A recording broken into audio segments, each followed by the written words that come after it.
Welcome to the National News Broadcast. I'm Kasuni Balachandra. A very good evening indeed. I'm Charita Minipurarachi, and let's move on to the headlines for tonight's news.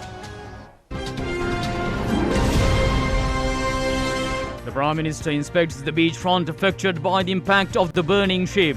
Instructions have been given to provide speedy relief to the fishermen who have been deprived of their daily living. Vaccination programs in the Ratnapura, Kandy and Jaffna districts will commence tomorrow. China declares that a false news item is being circulated in Sri Lanka regarding prices of the Sinopharm vaccine.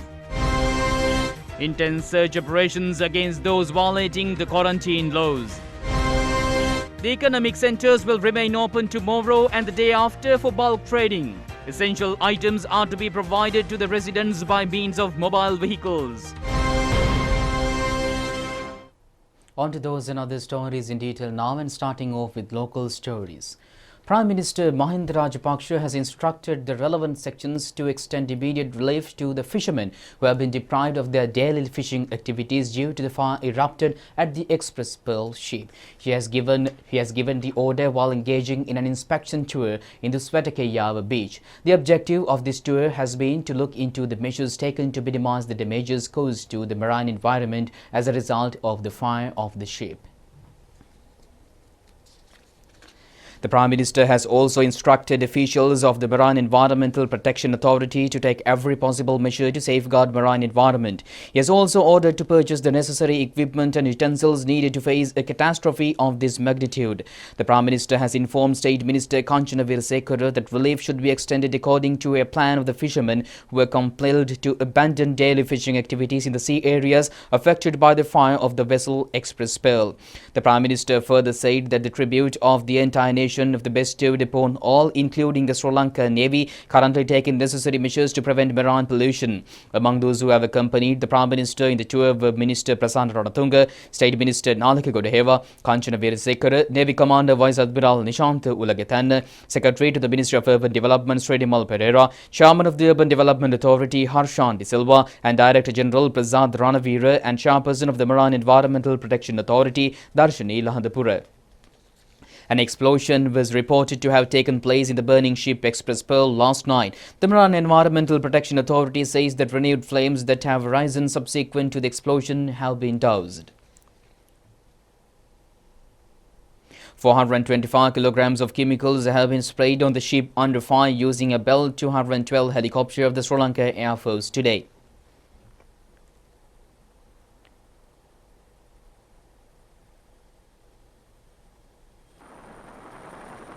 Meanwhile, a barrel containing chemicals and a parcel of chocolate cake fallen on the sea from the burning ship were found dumped on the Panandura beach today. These items were handed over to the Panandura police station officials. The contents of chemicals in the barrel could not be determined as they were thoroughly burnt out. The officials of the Central Environment Authority have also arrived at the Panandura beach today to evaluate any damages caused to the beaches as a result of the burning vessel. The disposal of refuse on the Dunugalpitiya coastal belt in the Talahena was conducted by the Air Force personnel today. A group of 300 Sri Lanka Air Force personnel attached to the Air Force Katunayaka camp have been deployed in the operation of the instructions of the Air Force Commander Air Marshal Sudarshana Pathirana. Water pollution as a result of ship fire has also affected marine species as well.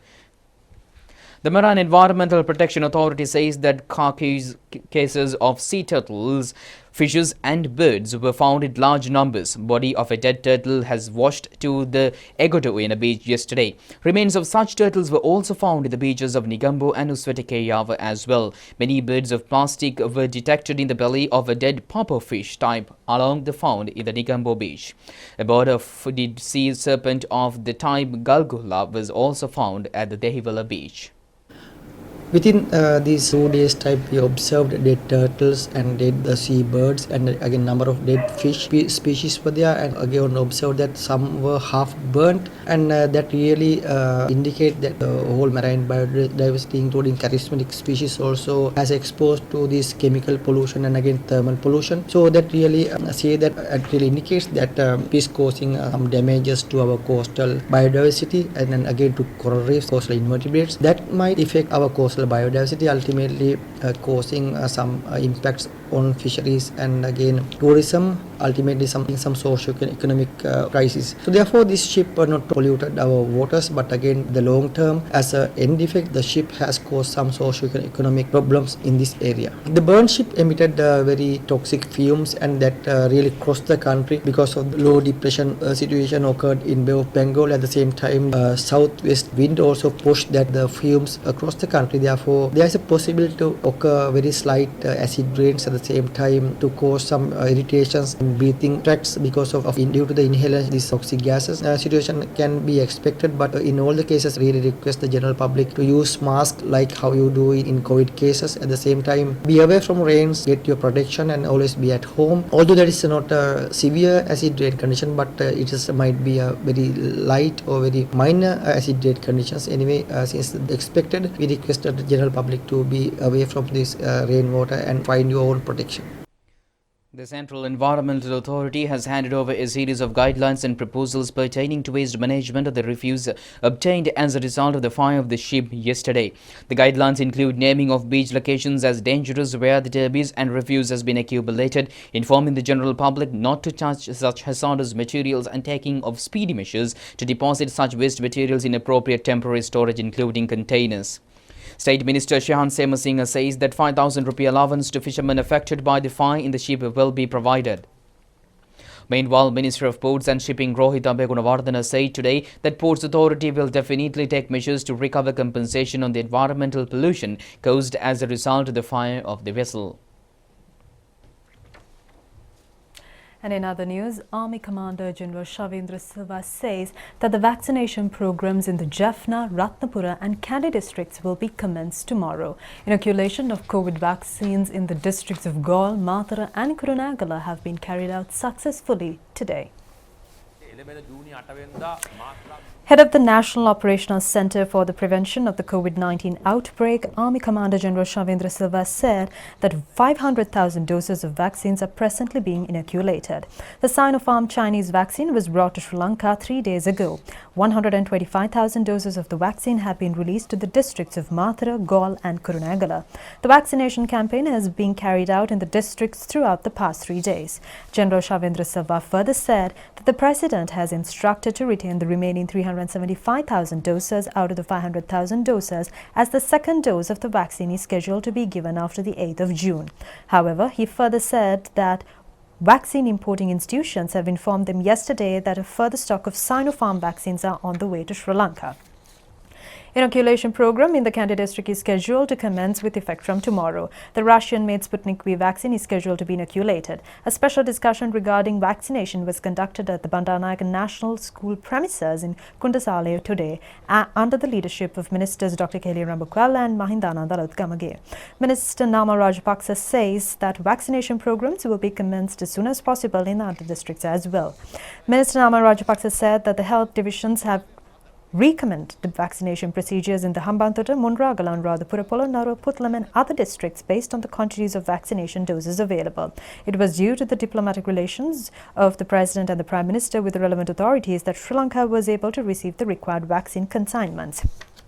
The inoculation program in the Gaur district has been carried out for the third day today. More than 14,000 people in the district were able to be provided with the Sinopharm vaccine by yesterday.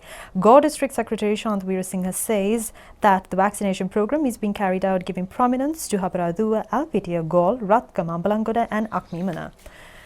The vaccination program has been carried out for the third day in the Mathura district as well. Inoculation programs were conducted in the Divisional Secretariat divisions of Akurasa, Malimbada, Valigama and Devinuwara yesterday. The first dose of the Sinopharm vaccine has been provided today, centering on the Divisional Secretariat divisions of Mulatiyana, Valigama and Mathura. Mathura District Secretary Pradeep Ratnaik says more than 6,000 persons have so far been inoculated. The vaccination program has been carried out in the Kurunegala district for the fourth day today. An inoculation centre has been set up at the Pannala National School. The first dose of the Sinopharm vaccine has been inoculated on 1,300 persons in the Pannala Gramaseva division and also 1,500 persons in the Badabadavatta Gramaseva division. A total of 1,865,985 doses of vaccines have been inoculated under the COVID-19 immunization program by last evening. Accordingly, the first dose of the Covishield vaccine has been provided to 925,242 persons. The second dose of this vaccine has been given to 343,293 persons. The first dose of the Sinopharm vaccine has been delivered to 580,031 persons. The second dose of the same vaccine has been provided to 2,435 persons, and 14,984 persons have received the first dose of the Sputnik V vaccine. The COVID vaccination program is to be commenced tomorrow in the districts of Jaffna, Ratnapura and Kandy, in addition to Western Province, Gaul, Mathura and Kurunegala districts. And meanwhile, Army Commander General Shavendra Silva says that the decision not to relax travel restrictions until the 7th of June was taken only after preparing a methodology to provide food and essential services to the people throughout the mobile services vehicles. It has earlier been decided to restrict travel restrictions on the 31st of May and 4th of June. COVID පාලනය කරගත යුතු Army Commander General Shavendra Silva said that they have taken the most appropriate decision at every instance with the objective of controlling the COVID disease. He also said that the President has taken decisions yesterday after appropriately realizing the fact that a methodology exists for the provisions of food and other items via mobile vehicles to people without any difficulty. Minister Dr. Kehale Rambukwella said that many have observed the incident that took place on the 25th. It was a most disgusting event in an organized political program based on law-bred policies. The minister adds that when a responsible political group of so-called intellectuals engage in such measures at a time of extremely tormenting situation, the threats of the actions lie upon the general public. The minister further said that under the current circumstances, the government has decided to provide the 5,000 rupee allowance to 7 million peoples. 70කට ආසන්න ප්‍රමාණයකට ඒ වගේම ඒ සම්බන්ධව අවශ්‍ය අනිකුත් පහසුකම් අඩුපාඩු නොවෙන්න කටයුතු කරන්න සැලසුම් සහගතව කටයුතු කරන්න ඒ නිසා. Permission has been granted with effect from tonight to allow the arrival of vehicles to the economic centres and wholesale trading centres. The Paliagoda Manning Market will also remain open tomorrow and the day after. We now show you the situation that has prevailed at the Double Economic Centre this morning. This economic centre is scheduled to remain open in the next 2 days. However, large crowds carrying huge quantities of vegetables were seen arriving at the centre since this morning. The police have granted them opportunity to sell their food stocks at convenient locations subjected to the adhering quarantine laws. Farmers in the upcountry have been engaged in trading as well despite the closure of the Kapatipula Special Economic Centre. However, they have been following the health guidelines. The families have expressed their fears over the inability to sell their produce. But some farmers say the traders in outstations have also arrived as vegetable trade has been declared as an essential service. Trading was also conducted at the Megoda Special Economic Centre this afternoon. However, selling of items was restricted only to wholesale traders. Today, businessmen from many parts of the island were seen engaging in trade transactions at the centre. In spite of the imposition of travel restrictions, the Bandaravela wholesale market has received around 2.5 million kilos of vegetables today. The traders were seen engaging in trading vegetables according to existing protective health measures. The Satosa network of retail sales outlets are engaged in distributing sacks of relief items to families being isolated and quarantined through cooperation of island-wide Satosa trading centres and the numerous organisations. Minister Dr. Bandula Gunawardena has inspected the processing of preparing sacks of consolation food items at the Satosa Mega Trade Centre in Ratmalana. Operations have been conducted today as well in search of persons who are violating quarantine laws. Accordingly, 793 violators of quarantine laws were arrested yesterday. Most of the arrests, numbering 116, were reported from the Bathali district. 110 persons who have breached the law were arrested in Nikavaratia. So far, a total number of 16,386 persons have been arrested on charges of violating the quarantine laws. Police operations are being conducted in many locations in the Colombo city to apprehend those violating the quarantine laws.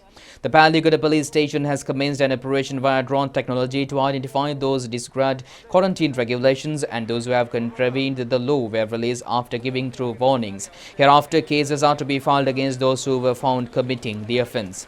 Searching of persons has been carrying out in Valana in Panadura since this morning. Search operations in the Kegol district are being jointly carried out by the police and the army. Similar operations have been carried out in the Anuradhapura town throughout this afternoon today. Operations in search of quarantine law violators have been conducted in Gampaha town as well. The Sri Lanka Air Force and the police have jointly conducted operations in Minivangoda and Jaela using drone technology.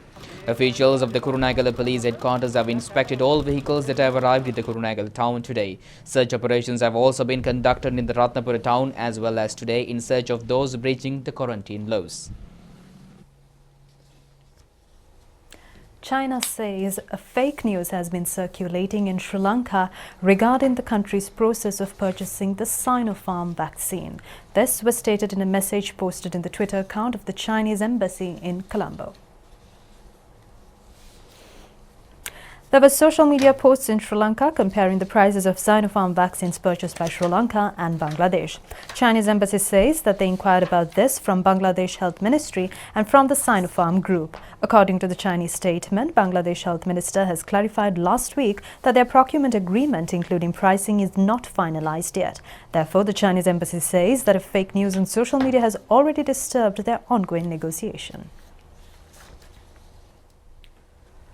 The main problem confronted by the general public as a result of the imposition of travel restrictions is the procurement of their daily requirements. As a remedy to this issue, the government has commenced a program to deploy mobile vehicles carrying essential consumer items to the doorsteps of people. This is a program constructive both to the masses as well as to the traders. Under the program, selling of bakery produce to rural and plantation areas in Hatton has commenced. The program is being implemented on the instructions and supervision of public health inspectors under the approval of the Secretary of the Ginigathena Divisional Secretariat Division. A program to provide food items to the residences in the Badala district is also being conducted. Large number of traders were reported to have arrived at the Badala Divisional Secretariat Division office today to receive the necessary transportation permits. Programs on distribution of essential food items, including vegetables and fruits at concessionary prices to the residents in the Anuradhapura, Polonnaruwa and Ratnapura districts are being successfully conducted. A businessman in Sorabara in Mahiyangane has commenced a program to provide essential items to villagers who are unable to go out of their houses during the period of travel restrictions via online. However, the program is currently restricted to the Mahiyangane town limits. A pilot project to enlighten service providers on how to conduct the distribution of essential food items to the residences using mobile vehicles and following the health guidelines was held at the Mirihan Police grounds today. Businessmen representing 15 bakeries took part in the program. Handing over of protective garments to be worn by drivers engaged in the distribution process has also taken place. The program is being carried out according to a concept of the Mirihana Community Police Division. DIG Deshabandhu Thenakon was also present at this occasion. A program is being implemented covering 13 divisional secretariat divisions in the Colombo district to enable the general public to receive essential consumer items during the periods of travel restrictions. Here's the local update of the COVID-19 pandemic, and the highest number of fully recovered COVID-19 patients who have left the hospitals in a single day was recorded today. Accordingly, 2,573 persons have been discharged from hospitals today. The total number of fully recovered COVID-19 patients has risen to 148,391. 2,039 COVID-19 patients were detected today. 29,996 COVID-19 patients are still receiving treatment in hospitals. The Director General of Health Services confirmed that there had been 27 COVID-19 related deaths from 29th of April up to yesterday. Accordingly, the total number of COVID deaths have increased up to 1,325. Chief Secretary of the Central Province JMC Kanti Vijayatunga says that the issuance of revenue license for registered vehicles in the Western Province has been temporarily suspended till the 6th of next month. She further says that fines will not be levied until the 30th of this next month on renewal of expired revenue license. The Chief Secretary adds that, however, revenue license could be obtained through the website www.motortraffic.wp.gov.lk. The Department of Labour says that it rejects statements issued by the Free Trade Zone and Common Workers Union regarding the fact that the department is responsible for the spread of the COVID-19 disease in factories throughout the island. An investigation has been conducted under the instructions of the Minister of Labour over the affliction of the COVID-19 disease on a large group of employees in an institution in Tulhiria recently. It has been found out that the proper health guidelines have been followed on the instructions of the health divisions and the Department of Labour in these institutions.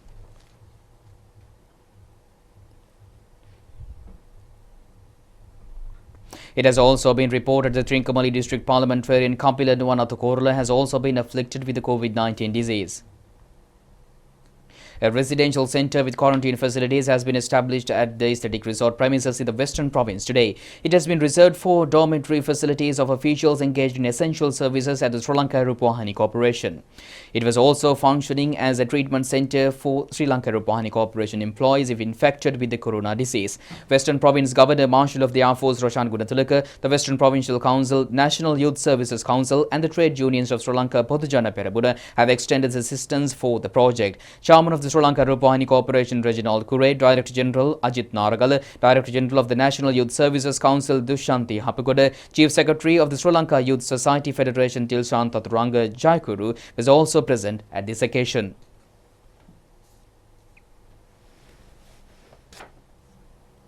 The COVID-19 Intermediate Treatment Centre in Karadianaru, Batticlo was declared open yesterday. A group including State Minister Sathasivan Vilayendran has also participated in this opening ceremony.